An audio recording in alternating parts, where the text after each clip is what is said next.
A nightmarish beast towers before me, reeling up on its snake-like body. It must be over 20 feet long from tip to tip, with a tail ending in a wicked spike and a head fused seamlessly to its torso, jawless and horrifying. The monster's mouth extends well down the length of its body, opening sideways like a valve to reveal rows and rows of vicious teeth. Surrounding the lips of the wretched Mora limbs halfway between giant centipede legs and human fingers, dexterous and multi-jointed enough to grab nearly anything and do many attempt at escape. Most of the others stare in horror as it rises, inhaling and exhaling a putrid, wet stench. "How are you feeling, Matteo?" I ask the monster. A few more ragged breaths are the only answer I get for a while, though soon my confused and slightly overwhelmed revenant starts to figure out the vocal cords of his new body. It was a pain in the ass finding a monster that might have vocal cords in the first place, but these things tend to mimic other creatures to lure them into its territory, so I figured it would be a safe bet. They're known as lyre worms. And Matteo is now a very cute one, if I do say so myself. "Things? Weird," Matteo hisses. "Better or worse than your old body?" I ask. He flexes his new form, slapping his massive tail across the ground and undulating his many rows of mandible fingers. My team steps back, except for Penelope, who looks. Well, I don't know how she looks, but she is excited to the point of giddy. "Better," Matteo ultimately concludes, and then he suddenly catches on fire. This terrifies my team even more, although I can't fathom why, since they all know Matteo is a friggin' natural thermomancer. "Talent. Weaker," he reports once the flames die down. "Harder to use." I raise my eyebrows, brushing hair out of my face with a tendril as I peer into his soul. This body is much bigger than your last one," I point out. "A lot more of your soul's power is going into movement. Also, do the fire thing again?" He does the fire thing again, blistering heat wafting over us. I nod, feeling out the workings of his soul as best I can, noticing extra power getting diverted into his new body's skin. "I think you're converting a lot more power into not burning yourself, too," I say. "Your soul probably had a lot of time to improve your body's natural heat resistance, or maybe you were just more used to it. Do you think you can cast learned spells like that?" "Yes," Matteo intones, sinking his belly down to the ground so he's more at eye level with me. "Need practice, but should be possible." I smile and nod, patting his brown, chitinous carapace. "Great. Sorry things are weird now, and thanks for trying this out. Anything else you need?" He thinks for a moment, twisting around this way and that to get a better look at himself. "Clothes?" he asks hopefully. I regard his massive, serpentine form with a mouth larger than I am, scratching my cheek. Then I turn back to look at my team, shrugging helplessly at them. I can't think of anything we could possibly dress this in, or how we'd even accomplish that. And it looks like they can't either. Nora and Bentley are both transfixed to the point of unresponsiveness, and Orville manages to only give me a shrug back. "We might have to figure that one out later, Matteo," I answer him. "Sorry. You're kind of bigger than my house." "Not anymore, he isn't," Penelope comments, approaching Matteo and calmly hopping onto his back. "I got you and your family a new house, remember?" "Oh yeah," I say. "Thanks again for that, by the way. Are you, She sits side saddle on my enormous sapient snake revenant, calmly holding onto one of the interlocking armored plates that form his body as he practices how to slither. "Are you comfy up there?" "Walking has always been my least favorite part of being a hunter," she admits, stretching and massaging her legs. "You don't mind, do you, Matteo?" She's about 80% lying about not wanting to walk. She needs contact to cast the spells she uses to preserve the corpses of my revenants, and she starts subtly doing exactly that the moment she hops on. It's an unspoken agreement between Penelope and I that we don't let on how much she already knew about all of this. If this blows up in my face, there's no sense dragging her down too. Fortunately, Matteo doesn't seem to mind being used as a mount. At least not by someone as beautiful as Penelope. He responds with a hissing laugh, clearly amused, though the reactions of the others indicate I may be the only one who picks up on that. "Healer. The only non-coward," he jeers, slithering around the others and putting his dead more close enough to breathe on them. Nora squeaks when he gets close, actually squeaks like a bunny. It's hilarious. "You sure you don't want a monster body, Alan?" I ask. I'm sure we could find a good one.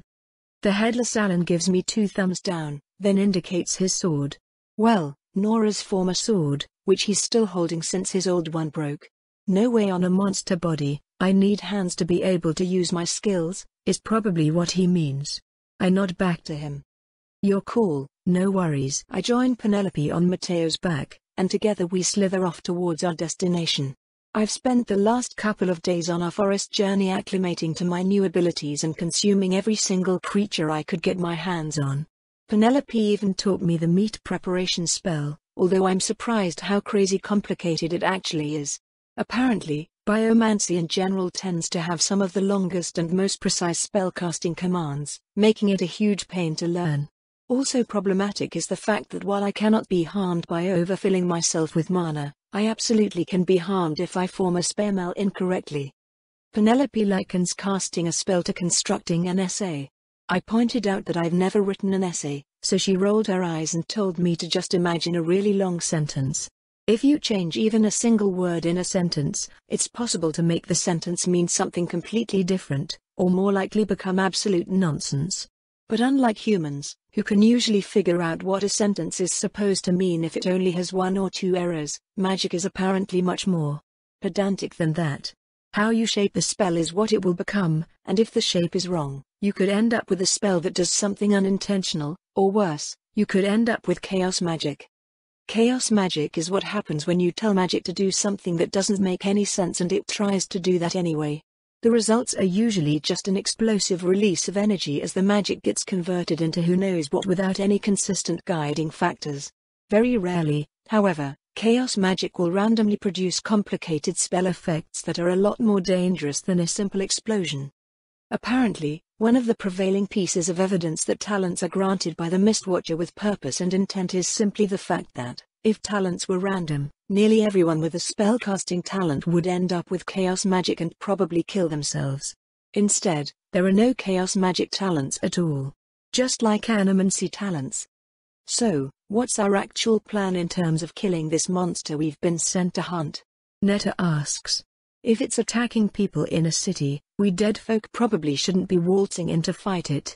That's going to cause a bit of trouble. Maybe just a bit, Nora comments, looking in Matteo's direction. He grins at her, or at least the closest equivalent he's capable of attempting with a sideways opening mouth surrounded by bug fingers.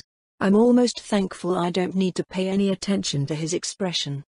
Obviously, we want to lure the target into the forest, I say. We would want to do that regardless of how many undead make up our team. If we fight this thing in the city, what do you think it's going to do the moment it gets hurt? Eat someone, Orval answers immediately, nodding. Yeah, we definitely need to find it and catch it somewhere it can't hurt anyone. I'm going to guess it probably has a nest somewhere in the forest and it leaves to hunt the city at night? Guess or hope? Penelope scoffs. If the information we've gathered is correct and these creatures never sleep, it could very easily be hiding itself in the city during the day and hunting at night without ever leaving itself in a position where we can isolate it. Since our foe is intelligent, this is likely exactly what it will do. The sheer concentration of edible meat in a human city is going to so vastly outstrip that of the forest that I would be surprised if a Vrithitso would willingly retreat from it. You know a lot about these things, Penny? Nora asks. If you call me Penny again you won't shit solid for a week, Penelope answers, delivering her threat with all the inflection of saying hello to an acquaintance. And yes, I've consulted Claretta extensively on the matter. Although her time was spent with an abnormal variant, that abnormal variant is most likely our target, and even if it isn't, Claretta is still far and away the person with the most experience watching Vrithitso in their natural habitat. We should expect to find our quarry in the city, not the forest surrounding it. How are we going to lure it away from people, then? Netta asks. I guess I'll be bait, I sigh. As the person with the biggest soul, I'm going to smell the tastiest. Biggest soul? Nora asks. What does that have to do with anything? Oh, did I not mention? I shrug. Vrithitso eat souls. That's why they leave their victims alive and don't eat corpses. Try not to get bit. Only silence and fear answer me, and I'm disinclined to explain any other details on the matter. Even if I'm just being informative, Nora and also Bentley seem to get pretty freaked out when I talk about animancy. Bentley I'll forgive, since he is a giant puppy dog and also has not suggested at any point that I should be handed over to murderous zealots. He's torn, though. I don't think he thinks Nora is wrong, exactly, just that he's loyal to the idea of our team staying together. It'll have to do. Orville seems to have minimal attachment to the church, and combined with Netta only being alive so long as I will it, I think if push comes to shove he will support me. Animancy still freaks him out, and I don't think he likes anything about the situation, but Orville is nothing if not a realist. When the alternative is the destruction of the only mother he has ever known, he knows where he stands. Time seems to pass quickly. Our many-day trip through the forest soon comes to a close. The forest starkly and suddenly ends, revealing the flat, dry land where not even the ravenous flora of Verdantop dares to grow. The earth is hard and thick with salt, the only life successfully managing to survive here being the stupid and ever-industrious humans in the city of New Talsi. New Talsi is an interesting-looking place, lacking the massive defensive walls of Skyhope but instead being surrounded with enormous wooden guard towers that dwarf the many buildings behind them.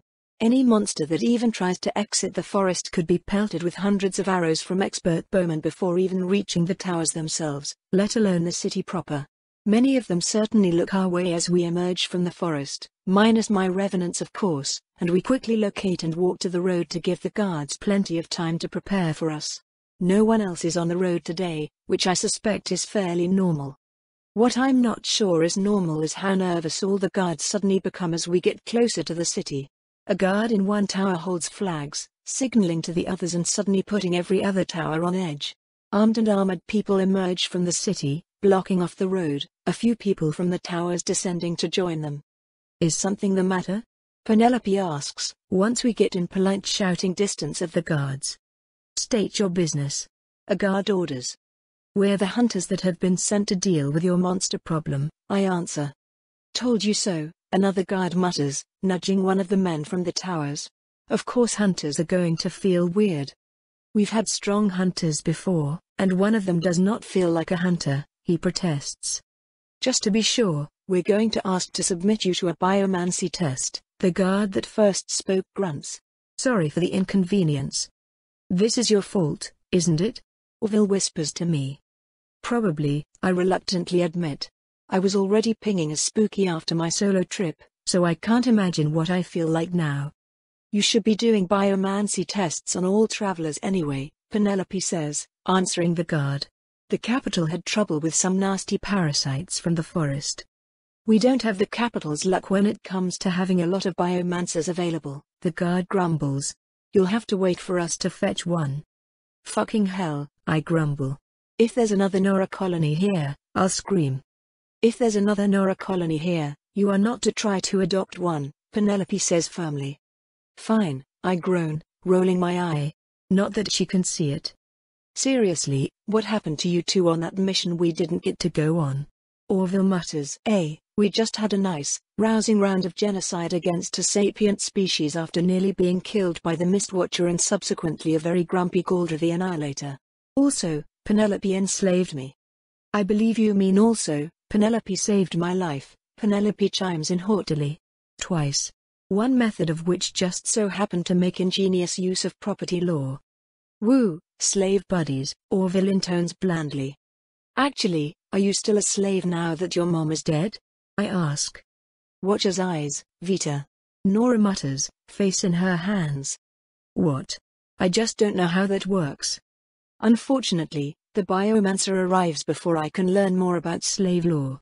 We sit through their excruciatingly slow examinations before ultimately being allowed into the city.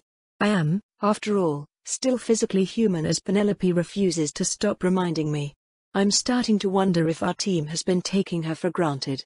Considering how much faster she is than the random person they got to scan us just now, I wouldn't be surprised if the average biomancer would have failed to save us from the kind of things Penelope routinely helps us shrug off. Now in the city proper, however, it's time to stretch out my senses. We have a Vrithitso to find, and if it's really holed up somewhere near people like Penelope suspects, I'm going to need to be the one to sniff it out. Not that I wouldn't have been the one to find it either way, I suppose, but it is what it is. To no one's surprise, however, I seem to mostly be sensing human souls in the human city. Hours of wandering later, I still haven't sensed anything abnormal. Maybe I'm going about this wrong. That monster was collecting chunks of the souls it bit and slapping them haphazardly onto its own. Maybe it will feel mostly like a human now? I make sure to take more than a cursory glance at the souls in my range, and after another hour I finally find it. No. I finally find her. The shell of human shards she has been collecting with her teeth have almost completed a full shell around the infinitely ravenous nothingness of her soul's core. Not only that, but they are much less the haphazard hodgepodge they were before, fusing and melting together slowly but surely into something more cohesive. Like one of my own shards melding seamlessly together with the revenant until there is no conflict between their desire to follow my orders and their base nature. Each separate segment of person that this small girl has victimized are slowly becoming one. Even more than that, they grow on their own, just like Fulvia's broken soul. When that shell becomes whole, what will that mean? My team seems to notice that I found something, as in my ruminations I have completely stopped moving. I let them know that I've probably found the target, and we approach in silence.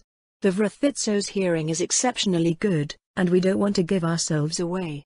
As much as my former revulsion at having to worry about fellow soul-eaters has been replaced with curiosity, we still have a job to do and I still intend to take it very, very seriously. How can I hold back when that sick monster has surrounded herself with children? Rah. Got you, Lark. No you didn't. I protest. I dodged. You can't always dodge, Lark. One of the other kids protests. His name is Danny. It's no fun that way. But I'm the hunter. I protest. The hunter gets to win. Pew pew. I fire some more invisible arrows at the menagerie of whiny monsters before me, many of whom shriek excitedly and pretend to dodge, many more of whom gasp dramatically, lolling out their tongues as they roll over in a comically tame facsimile of death. But it's more fun if we get to hurt you sometimes. Danny insists. I leap and teeth sink into flesh, ripping out a delicious, oozing chunk of human meat as I rush by. I am too fast, and 5 different retaliations miss me at once as I swallow my prize. Humans taste so good. Dashing back through a bush, breaking line of sight and fleeing to strike again at the next moment of vulnerability, I laugh with joy. This is so much fun, huh? I mutter softly. It used to be, didn't it? I wonder how fun it would be to eat Danny, right here and right now. Humans would go on high alert instantly, they'd converge on me from all sides. But I know now that all humans are different, and the vast majority of them don't even begin to approach the kind of strength that I have consistently outmaneuvered in the past. It would be exciting, in a way, to prove my superiority over every single human in this massive city. No matter how much the hunger in my belly screams me to do it, however, I know that there's not a chance I could convince myself to follow through. Not anymore. Only revulsion, only heart-clenching agony remains, no matter how vivid my memories of joy. Once again, I have gone many days without eating. The constant hunger is joined by pain, an aching need that gets progressively more and more difficult to resist with each passing hour. I suspect I am probably starting to die. Lark. We're going to get you. A girl named Sabrina giggles, jumping at me from behind. I step to the side, and she careens past me, laughing all the while. Pew pew, I say, shooting 2 more arrows. I have slain all the monsters. Someone else can be the hunter now. The kids erupt into a gleeful contest over the right to be the next hero in the story. Most of them, I know, are between 5 and 6 years old. 6 years. I can't possibly understand that much time. It's so strange to me that humans take so long to learn and to grow. Is it because they forget? August said that he's many times that age. I am only a few months old, not even 1 year, and yet I'm already starting to feel like these human children are a bit simple. Maybe that's the hunger talking, however. These games are usually super fun. Humans apparently get pretty grumpy when they are hungry, and perhaps I am the same. I am different from humans in many ways, but it is the similarities that hurt me. In some ways I wish I'd never met August, never learned his lessons. But I did. And now, I can't forget. Ever. As I settle back into pretending to be the monster, getting comfortable in my role as a thing to be killed, I suddenly feel death start to approach. Not the fictional death I expected or even death from starvation. No, this is the kind of death I faced in the forest all those days ago. I shiver, muscles instinctively tensing. Another monster is coming for me, it seems. This is a very odd feeling. I never expected to encounter another monster within the human city. I smell it, though. In some ways it is familiar, but in most ways it is new. What sort of monster would be in the city and not cause a panic? I suppose the answer to that is obvious, a monster like me. A monster that the humans do not see or do not recognize as not one of them. Indecision keeps my body still. Okay, so I smell a monster in the city. So what? If the humans haven't noticed it, it probably isn't hurting anyone. So do I just stay here and keep playing? Sure, why not? I like playing. It may as well be what I do while I starve to death. Unfortunately, however, it soon becomes clear that the monster is getting closer to me. In fact, though it's certainly taking its sweet time, I'm pretty sure it's headed right for me. I glance at the others. My friends, I think, even if I don't know any of them particularly well. I don't know what to do. Do I stay and try to protect them? Do I leave and lure the monster somewhere else? I spent so long hesitating that the decision is made for me. I feel the monster circling around the clearing. The courtyard, I suppose it's called. It smells much more powerful than I am. Not that I am particularly intimidated by this. Fighting things stronger than I am is how I survived the forest. But as it moves, I soon find myself assaulted with more familiar scents. It's the group that took Claretta. They're also here, albeit missing 2 members. Hopefully I can just hide and they'll fight the monster for me. Although, if it's a monster disguised as a person, could that possibly be the ideal meal? Strength and food without losing the body I feel so attached to now. Yet as the monster finally gets close enough for me to spot, all that anticipation drops to nothing. As she steps into the courtyard I and my friends have monopolized for a rousing game of hunter versus monster, I recognize the person approaching me. She smells like a monster, but I've met this one before and called her human. Thinking back, the smell is an obvious evolution from that of my memories. The hunter that always knew where I was, that foiled every ambush, is back. There's no chance she doesn't recognize me in kind. As the last time we met, she is dressed for battle. Unlike other humans that wear many things, the short woman's leather armor fits her so naturally that I struggle to imagine her wearing anything else. Her long, black hair is tamed only by the cheap, hole-covered hooded cloak that trails lightly behind her as she approaches. Uncaring for the stares it evokes, her spear is drawn, something about the tip catching my eye in the same way that I keep trying to focus on invisible flashes of movement around her body. Her face is blank and expressionless, almost frighteningly so compared to the variety of emotional displays I'm used to seeing on humans. And her eyes. They're different from last time. Blue instead of green, with the pupil elongated ever so slightly on the top and bottom in a way that reminds me somewhat of the many catzels I once consumed. Yet it's still unmistakably her. I did not think humans ever changed their eye color, but perhaps I am wrong. Or perhaps I should trust my smell, and not consider her human. Still, no sense being impolite. August insists I always be polite. "Hello, Vita," I greet her, nodding politely once she gets close enough. Her head tilts to the side as an expression of very mild surprise passes over it for a moment. The reaction is a bit chilling, however, considering that she does not at all look in my direction as she makes it. Nor when she responds. She's here to fight me to the death, but it's like I'm barely even being considered. "Hey," Vita answers me. This isn't really what I expected, but I can work with it. "Sorry, kids, but you're all going to have to leave now." "Lark, do you know this person?" Danny whispers to me. "Yeah," I say. "She's a hunter. She kills monsters." "That's so cool." Danny fawns. "You should listen to her and leave," I tell them, "because she has a spear." The other kids consider my impeccable logic and agree that yes, they should probably listen to the hunter with the spear. Regretfully they disperse, seeking other areas to pretend to stab or eat each other. Vita's gaze sweeps around as they leave, eventually settling partly on me. Though still not entirely.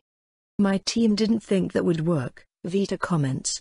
"They thought you would take hostages, or just outright start having snacks. But you changed a lot, didn't you? I'm surprised you remember my name." I swallow, stepping back as she steps forward. "I remember everything," I tell her. "My memory is perfect." "Really?" She wonders. That must suck. I can't help but laugh at that, for some reason. There's just some dark humor in the knowledge that this person somehow understood immediately. She and her team are the only ones in this city that know what I am and understand what it means, so naturally they're here to kill me. How can I not laugh? She takes that opening to attack. I expected her to be faster than before, but not this fast. The spear jabs outwards and I twist away, catching a cut across my upper left arm. My blood stains the tip of the spear black, and as it pulls away I feel some part of me go with it, hunger taking a firmer hold on my mind.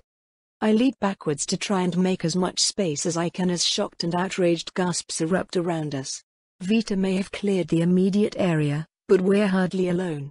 Very few places in the human city are, and now I know it looks like she just randomly tried to skewer a child. Hunter business. Vita shouts at them. I don't really have the luxury of sticking around to figure out how effective that is, nor do I really care. My limbs feel like they're moving through water as I agonizingly push myself to flee, only to find that this hunter can keep up with me. I'm fairly injured and have barely started to move, but already I'm panting for breath and feeling the burden of exhaustion. I haven't eaten anything. I've been waiting for death, yet now the only thing on my mind is the fear of it. The spear stabs me again, and I get hungrier. Perhaps more importantly, it tears through my cloak, revealing one of my extra arms hidden underneath. I suppose I shouldn't bother holding back anyway. I tear my mask from my face, expecting to need peripheral vision. Not to mention access to my teeth. My blood starts to boil, filled with the certainty that everything I have started to love here is now, in this singular moment, gone forever. With the thing behind the mask revealed, I can never return to this city. I would have left them all alone.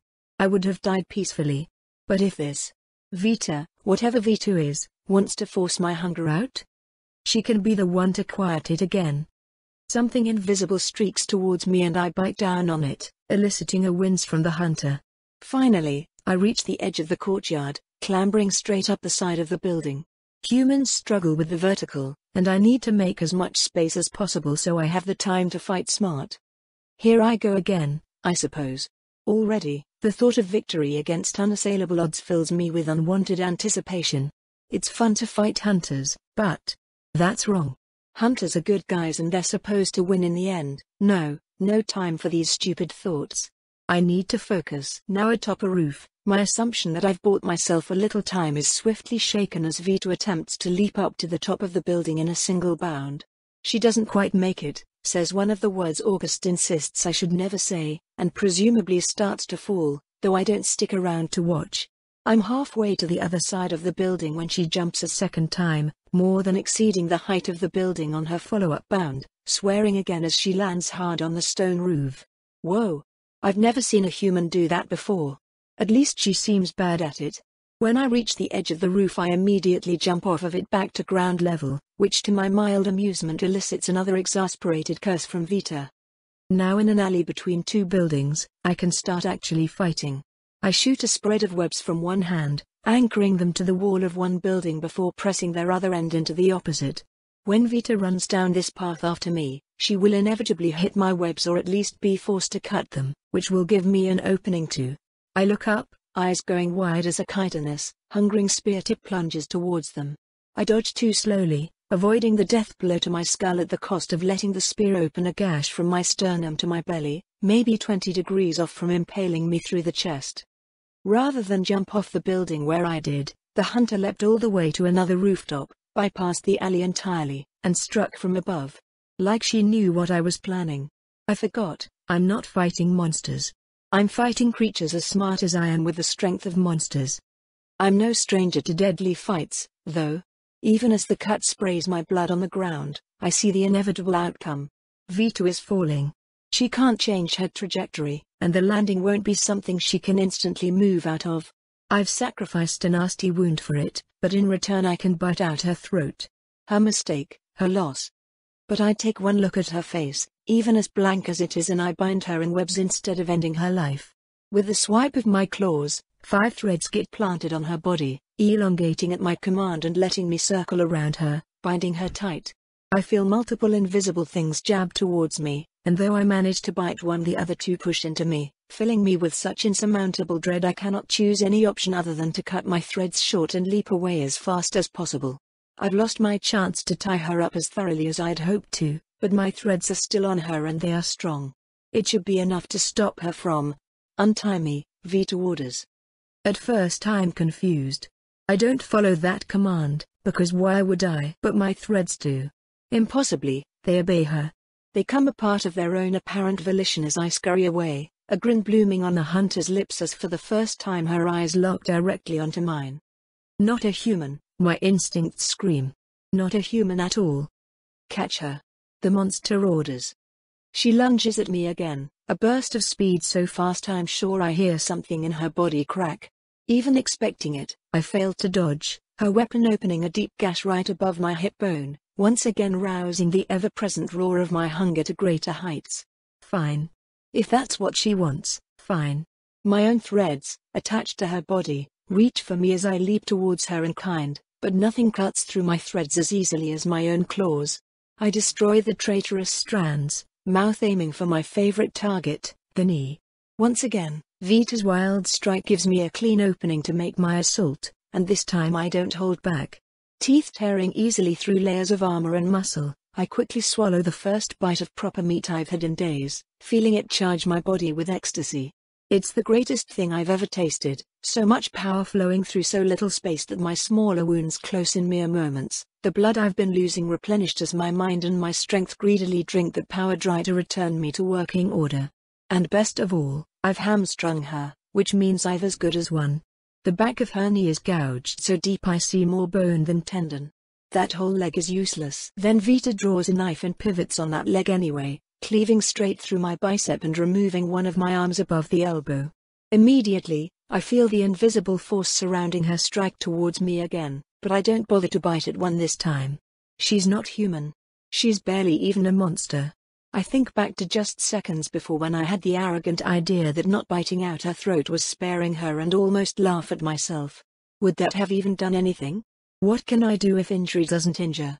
Fear far outstrips my instinct, my apathy, and my hunger, and I turn to flee as fast as I possibly can. I don't know why I bother.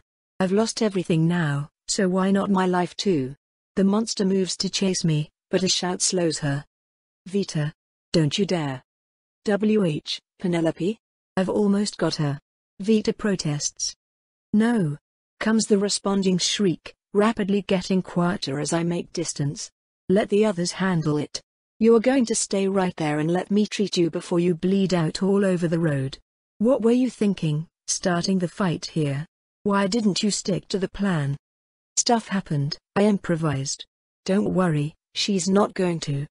Gasps of shock and screams of terror drown out the rest of the conversation as I dash through the city, bleeding and exposed for what I truly am.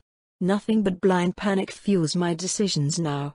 Down on 5 limbs I sprint outside the city, flee past the merchant stalls, and soon find myself in the only place I have left to go. The one spot in the world that I've been promised will always be safe for me. Clothes torn, mask lost, body dripping darkness, I lock myself in the bathroom of August's hut and start to cry.